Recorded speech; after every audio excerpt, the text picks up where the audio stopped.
Gente, eu sou a Tabata, bem-vindo ao Somos Livros, Somos Livres. Hoje eu vim falar um pouquinho sobre o livro Aquele Dia em que Deus Estava Ocupado Demais, do Guilherme Oak. E estou aqui com meu mate, tá muito frio aqui no sul. E eu mostrei no último book haul que eu fiz que eu recebi esse livro desse escritor de São Paulo. E eu fiquei bem curiosa pela temática, porque trata de um estupro numa paróquia. 3 crianças são estupradas. Quando eu li a sinopse e quando o escritor disse que ia me mandar o livro e falou um pouco sobre, eu fiquei, muito curiosa, porque eu não me lembro de ter lido algo parecido, assim, com essa temática. E é um assunto bem polêmico, né, gente? Embora seja ficção, bom, coisas assim acontecem? Acontecem. Então, me chamou muita atenção. E eu andei até conversando um pouquinho com ele, e inclusive ele me falou que num primeiro momento ele teve dificuldade em publicar esse livro. É publicado pela editora Giostre, ou Guiostre, eu não sei bem como é que fala, acho que é Guiostre, na verdade. E ele me disse que teve um pouco de dificuldade para publicar esse livro por tratar de uma questão tão polêmica, né? E, enfim, de uma temática tão diferente, digamos assim. E eu fiquei muito curiosa. Ele é um livro de 150 páginas, então tu lê numa sentada. Mas tu lê numa sentada não só pelo fato de ser um livro não muito longo, não muito extenso, mas porque ele te prende muito a atenção. Eu vou fazer uma sinopse, uma resenha bem literal, como eu costumo fazer para não dar spoiler pro pessoal.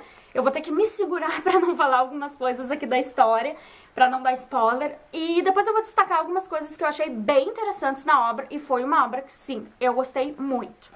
Bom, gente, e outra coisa, eu vou falar, como trata uma questão bem polêmica, embora seja ficção, como eu falei, isso acontece na vida real? Sim, acontece, né?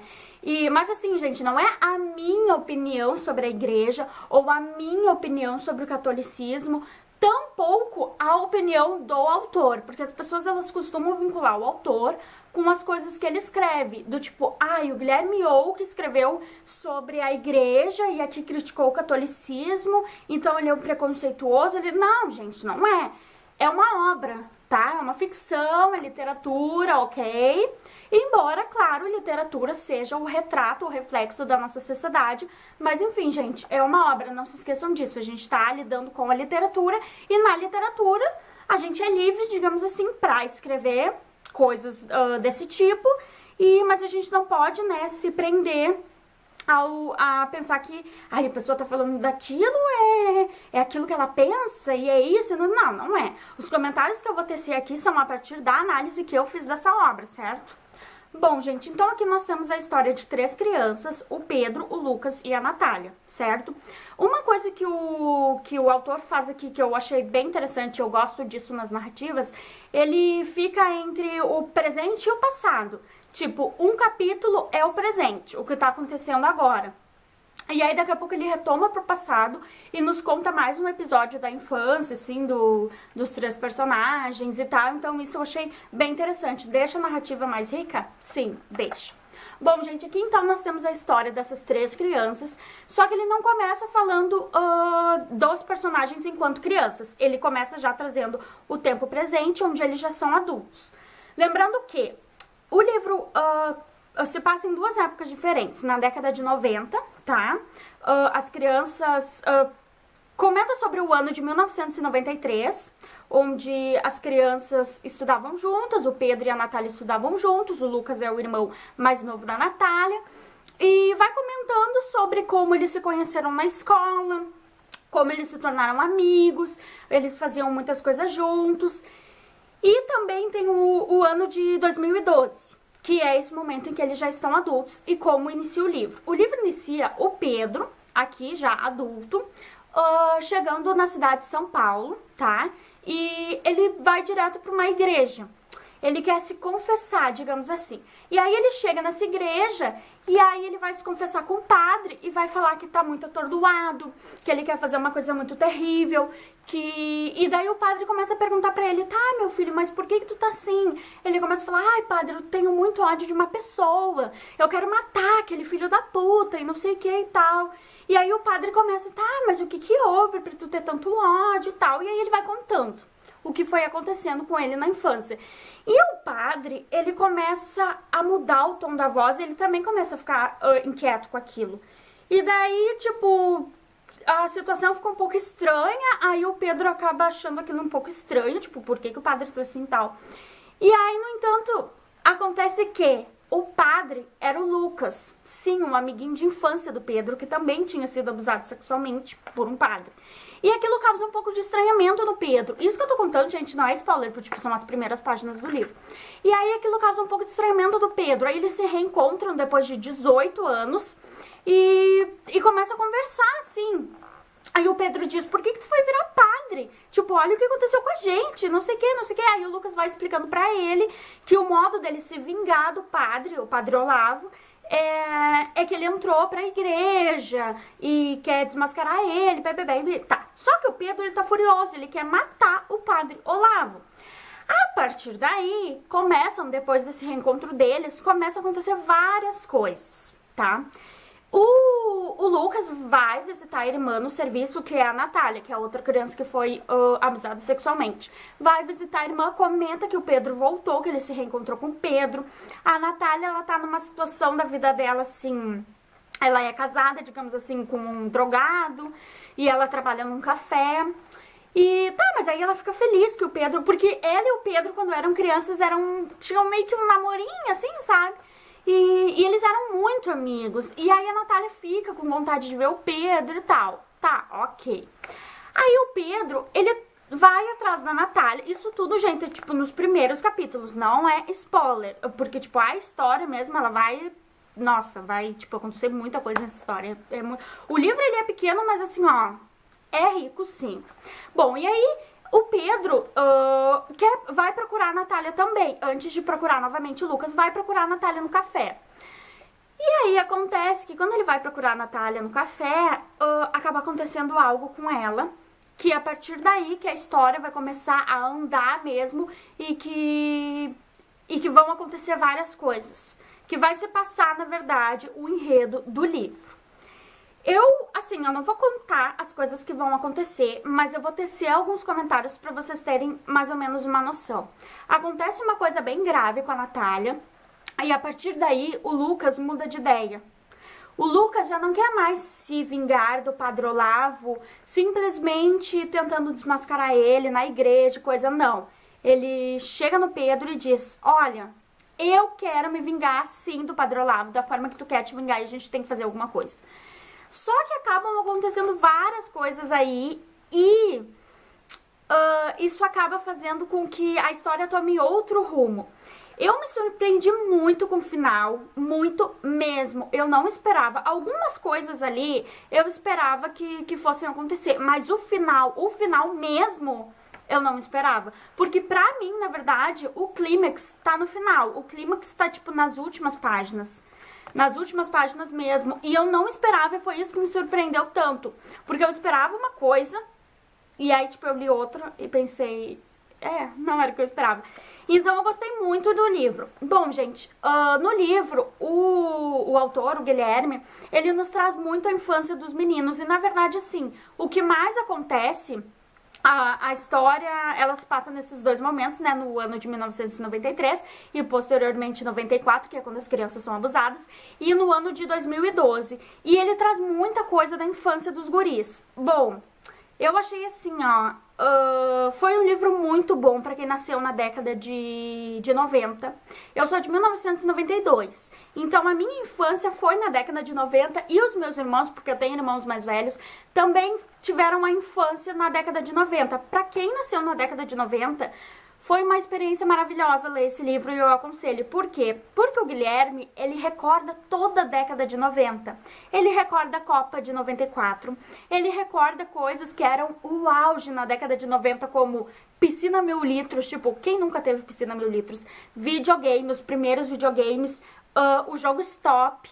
Então, assim, eu acho que foi gostoso de ler o livro nesse sentido, porque eu acho que assim, ele puxava muito o ponto da inocência das crianças, sabe? Antes de elas serem abusadas. E outra coisa que eu achei muito bacana, que eu vejo isso em alguns escritores, inclusive no Stephen King, que é o meu escritor preferido, ele que às vezes termina um parágrafo, termina um capítulo com uma frase dizendo o que vai acontecer no futuro. Por exemplo, Lucas estava conversando com Natália, Lucas se despediu dela e foi a última vez que ele a viu. Coisa assim, sabe? Aí tu já sabe, bom, ele não vai mais ver a Natália. E aí depois tu pensa, tá, mas eu não sei o que vai acontecer com ela. Entenderam? Então, tipo, eu acho que isso foi muito legal na narrativa também. Outra coisa que eu gostei bastante, e já é uma parte mais polêmica da análise, eu acho que esse livro aqui é um tapa na cara da sociedade. Eu acho que assim, o Guilherme Oak, ele foi corajoso em escrever algo desse tipo, porque sim, ele faz uma crítica à igreja muito forte, ele faz uma crítica ao catolicismo, porque ele cita o catolicismo, e ele faz uma crítica às mães também, que às vezes não param para reparar nos filhos, tanto que nunca ninguém descobriu que aquelas 3 crianças tinham sido abusadas. E teve uma parte que eu grifei aqui no meu livro, porque eu costumo grifar com marca-texto, como vocês sabem, e que eu vou ler aqui pra vocês. As mães, assim, o livro tem umas partes que, tipo, é tão nojento, porque assim, tu vai lendo, e aí tá, as duas mães, né, a mãe do Lucas e da Natália e a mãe do Pedro, levam eles na catequese, onde eles conhecem o padre. E o padre fica fingindo, obviamente, pras mães que, sou de Deus e tal. Não é uma crítica minha aos padres, tá, gente? Eu não tô generalizando, eu tô falando do padre Olavo aqui do livro, tá? Aqui da obra. Fica, os seus filhos são ótimos, são ótimos alunos, são maravilhosos. Enquanto ele falava assim com a mãe, nos pensamentos dele ele dizia, aquelas crianças são muito gostosinhas, eu vou pegar elas de jeito e não sei o que. E aí tu ficava lendo e tu ficava com nojo daquilo, sabe? Tu ficava, meu Deus, sabe? E teve e as mães nem notavam. Sim, nem notavam. E tem uma parte que eu grifei que eu achei bem interessante, que ele diz assim: as duas nem sequer suspeitavam, mas estavam condenando a vida daqueles 3 naquele instante. Uma simples decisão de 2 mães católicas, preocupadas com a educação religiosa dos filhinhos, fadava o destino deles. Seriam mais 6 meses de alegria na vida das 3 crianças, e o resto da vida assombrada por uma única tarde de inverno e seu fantasma de batina. O filho da puta oportunista que usava seu Deus e suas artimanhas baratas para fuder menininhos. Então, tipo, tu pensava assim, o autor, assim, ele trouxe coisas muito reflexivas no livro, porque tu para pra pensar nisso. Tu para pra pensar sobre o papel da igreja e o poder que os padres têm, de tipo, sou de Deus, e abusam desse poder. E eu sei que vai ter gente que vai assistir o vídeo e vai se ofender com isso, tá? Pessoas que são religiosas e pessoas que são da igreja católica. Sim, gente, não é que eu queira ofender ninguém, mas embora isso seja uma ficção, a gente não pode negar que coisas assim existem, tá? E eu acho que as pessoas não podem se omitir diante disso. E, claro, eu não tô generalizando e nem estou acusando alguém aqui no vídeo, mas eu acho que a literatura sendo reflexo e o retrato de uma sociedade, eu acho que, tipo, ninguém pode se ofender. Teve gente que se ofendeu, por exemplo, com o último vídeo que eu fiz, que eu falei dos religiosos, que acham homossexuais anormais. E assim, gente, da mesma forma que se alguém chegasse em mim e dissesse, um professor abusou sexualmente de um aluno, eu não ia me ofender pelo fato de eu ser professora. Pelo contrário, eu ia pensar, meu Deus, mas o que é isso? Existem professores que abusam de alunos? Sim. Existem pais que abusam de filhos? Sim. E existem padres que abusam de crianças, de seus fiéis, e eu não sei se é assim que chama mesmo. Sim, existe, isso é uma realidade. Eu não tô criticando a igreja católica, eu não tô criticando nenhum padre, assim, particularmente, mas existe, entendeu? Então eu acho assim, é um livro que faz a gente refletir? Sim. É um livro que faz a gente refletir? Sim. E tem uma parte aqui que eu também grifei, porque eu achei bem interessante, que é assim, deixa eu achar aqui, a pessoa não marca texto, aí fica assim. O Lucas, ele também se tornou padre, certo? Então ele conhecia as coisas que aconteciam ali por debaixo dos panos, digamos assim. Lembrando que eu estou falando tudo aqui da história, ok? Ele conhecia as coisas que aconteciam por debaixo dos panos. E ele cita o nome de 4 padres, arcebispos, sei lá. É que eu não sei muito bem essas hierarquias da igreja, tá, gente? Então me desculpem pela minha falta de informação. Mas enfim, era o pessoal da igreja. E ele cita 4 homens diferentes. E eu achei interessante esse parágrafo que ele diz assim: os 4 homens ocupavam diferentes posições na hierarquia católica e não havia indício algum de que compartilhavam os mesmos gostos de Dom Olavo Braga, que era esse arcebispo. No entanto, eram as pessoas de confiança do arcebispo. Eles sabiam de seu hábito, e ele colocou entre aspas, repugnante, e nada faziam. Testemunhas que se calam são cúmplices. Cúmplices, por sua vez, são tão culpados quanto os verdadeiros culpados. Então é mais ou menos isso que eu tô falando, de que a gente não pode fechar os olhos. É um tapa na cara da sociedade? Sim, é um tapa na cara da sociedade. É ficção, mas também retrata a nossa sociedade? Sim, retrata a nossa sociedade. Coisas assim acontecem. Eu achei muito bacana o Guilherme ter tido a coragem de escrever um livro assim. A temática me chamou muita atenção. Eu acho que é um livro que deve ser lido, sim, porque é algo diferente. E eu acho que a nossa literatura precisa de livros assim. A nossa literatura contemporânea precisa de livros assim, com temáticas assim, polêmicas? Sim, polêmicas. Mas a nossa literatura precisa disso. Eu gostei muito do livro. Gente, assim, ó, não posso falar muito sobre a sinopse, porque realmente no desenrolar da história vão acontecendo muitas coisas que, se eu falar, vai ser spoiler. E eu acho melhor a pessoa ler e se surpreender, sabe? Porque, por exemplo, eu não esperava pelas coisas que iam acontecer aqui. Mas eu acho que deu pra mais ou menos vocês entenderem do que trata o livro. E sim, eles carregam esses traumas da infância. E a vida dessas 3 crianças foi marcada de uma forma que eu acredito que a vida de qualquer criança que seja abusada desse jeito seja marcada. Então, assim, eu gostei muito de ler esse livro. Agradeço o Guilherme por ter me enviado o livro. Foi uma experiência maravilhosa pelo fato de eu não ler nada dessa temática e também por essa parte gostosa de relembrar a década de 90 e tal. E eu acho que ele fez muito bem essa questão de tratar a inocência das crianças e depois tratar todo esse trauma que eles já adulto trouxeram da infância. Então eu acho que foi um livro bem escrito. Eu gostaria de destacar algumas coisinhas agora.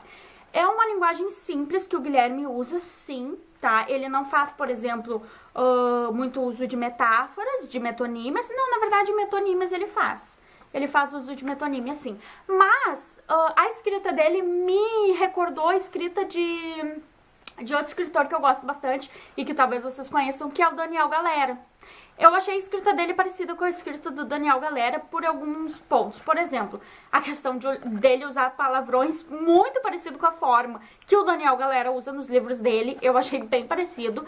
E também pelo fato de ele descrever a cidade de São Paulo da mesma forma que o Daniel Galera costuma descrever a cidade de Porto Alegre. Eu não sei se as ruas que ele usou aqui, provavelmente as igrejas que ele usou não existam, né, sejam fictícias, mas as ruas de São Paulo que ele usou aqui, eu não sei se existem, porque eu nunca fui a São Paulo, mas alguns nomes não me são estranhos.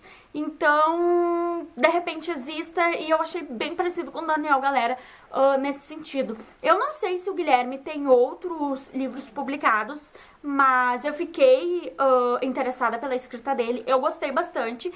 E eu não tô aqui elogiando o livro, gente, porque eu recebi do Guilherme, porque ele teve toda a atenção de enviar pra mim coisa, não. Porque eu realmente gostei do livro, porque ele é realmente diferente. E como eu falei, é um tapa na cara da sociedade e merece ser lido. Foi uma experiência incrível e eu super recomendo ele. Até porque, gente, eu como professora de literatura, como especialista da área, nem poderia vir aqui mentir, digamos assim, a minha opinião. Eu acho que é minha obrigação falar realmente o que eu acho do livro, falar realmente se ele merece ser lido, e então, sim, ele merece ser lido, eu super indico. Antes de finalizar o vídeo, eu gostaria de falar 2 coisinhas.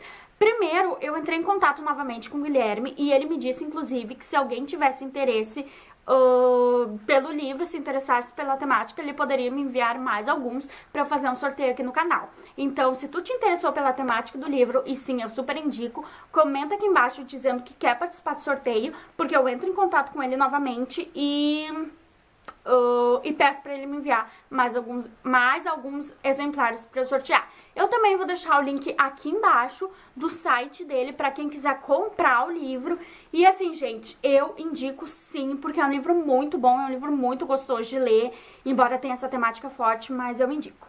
Pra finalizar também, gostaria de mandar um beijo pro pessoal da Rádio Educa Web, que anda me ouvindo aí na rádio. Espero que vocês estejam gostando de me ouvir falar sobre literatura. E indico também pro pessoal da rádio ler o livro. Se quiser participar do sorteio, também pode participar do sorteio, tá certo? Só comentar aí embaixo. Era isso, gente. Espero que vocês tenham gostado do vídeo. Não se esqueçam de se inscrever no canal, de dar um curtir aí. Beijinhos e até o próximo vídeo.